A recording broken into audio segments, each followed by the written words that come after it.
Okay, let's get right into it. The date is January 9th, 2026. What we're talking about today isn't history, it's a crisis that is unfolding as we speak. And this is the headline that's just breaking across the world. Nicolás Maduro has been taken from Caracas and is now in U.S. custody. It's a stunning, dramatic escalation, but here's the thing. This is not the end of the story. It's the beginning of something far more dangerous. Because you see, you can remove a man from power, but you can't just flip a switch and remove the system he built. And right now, that system is pushing back. And it's pushing back hard. This is the real crisis we're unpacking. The leader might be gone, but the infrastructure of fear, it is fully intact. So what does it actually look like on the ground in Caracas right now? You might expect parties, right? People celebrating in the streets. But that is not what's happening. The reality is silence. Doors are locked. It's a city holding its breath, with absolutely no idea what comes next. I mean, just look at this. These are the real-time signs that power hasn't disappeared, it's just hunkering down. There are no celebrations because people are terrified. Instead, what you have are police patrolling the streets, reports of journalists being detained, and the price of absolute basics, we're talking bread, corn flour, they've skyrocketed overnight.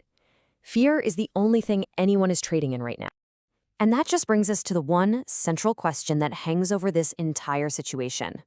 With the face of the regime gone, what has actually fundamentally changed for millions of Venezuelans?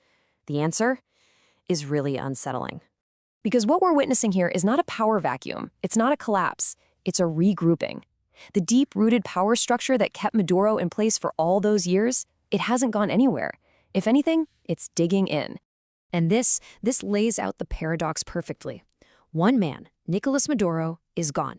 But look what remains. The military, the national police, the armed civilian groups, the loyalists still in government, the whole machine of control is still there. And who steps into that vacuum? Look no further than Delcy Rodríguez. Now, she's not some opposition figure or a neutral party. She was Maduro's vice president, his closest, most loyal ally. This isn't a transition, it's a continuation. You know, to really get why this is happening, you have to understand the idea of Chavismo itself. It began as this political movement promising equality and dignity for the poor. But over the years, it hardened into something else, a rigid system where all power is concentrated at the very top, and it's protected by force. That system is what's still standing today, with or without Maduro. And the immediate consequence of that power structure digging in, it's brutal. The tension isn't just simmering anymore. It is boiling over into active suppression, and we're seeing the very first signs of organized resistance. Just think about how quickly this all spiraled out of control. It really kicked off just 2 years ago, after that disputed election in 2024. That sparked widespread fear. Then, just weeks later, the U.S. operation happens. Maduro is seized. The regime's response was instant, and it was violent, a massive crackdown across the country. And the human cost of that crackdown is just staggering. We're getting reports of journalists going missing, opposition leaders being rounded up and arrested, and any sign of protest is being met with just brutal, overwhelming force. You add that to the skyrocketing prices, and what you get is an atmosphere of pure danger that's forcing people to stay locked inside their own homes. But even in the face of all that repression, we're starting to hear these voices of defiance. This one quote from a citizen, Gilling Correa, really captures it. "The people deserve respect. We will fight back." For so many people, after years and years of crisis, this is no longer just about politics. It's become a fight for survival. So this has now blown way past a domestic issue. When you seize a head of state, you create a global incident. And that's exactly what's happened. Venezuela is now a geopolitical flashpoint, and the stakes for several world powers are incredibly high. 32. Just let that number sink in for a second. That's how many Cuban security personnel were reportedly killed during the operation to capture Maduro. This wasn't some clean, quiet operation. This was a firefight, and it immediately escalated the entire situation, drawing in one of the regime's most important international allies. And it's not just Cuba that has skin in this game. As you can see here, the United States, Russia, China, they all have huge strategic and economic interests tied up in Venezuela. The future of this one country has now become a proxy battle for influence between these global superpowers. And then, as if this whole situation wasn't a powder keg already, you get this. a direct statement from the U.S. president, claiming his administration will now run Venezuela.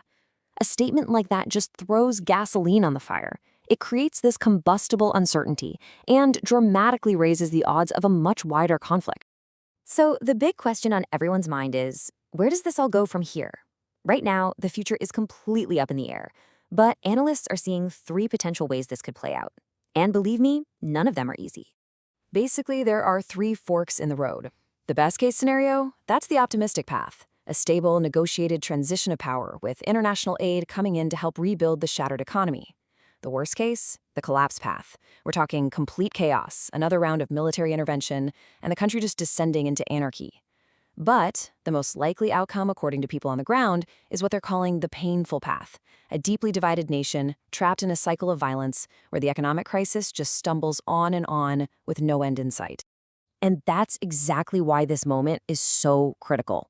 Because when you strip away all the international politics and the grand strategies, the final outcome here is going to be decided on the streets of Caracas and in towns and villages across the country. It rests in the hands of the Venezuelan people. Which leaves us with this one final haunting question.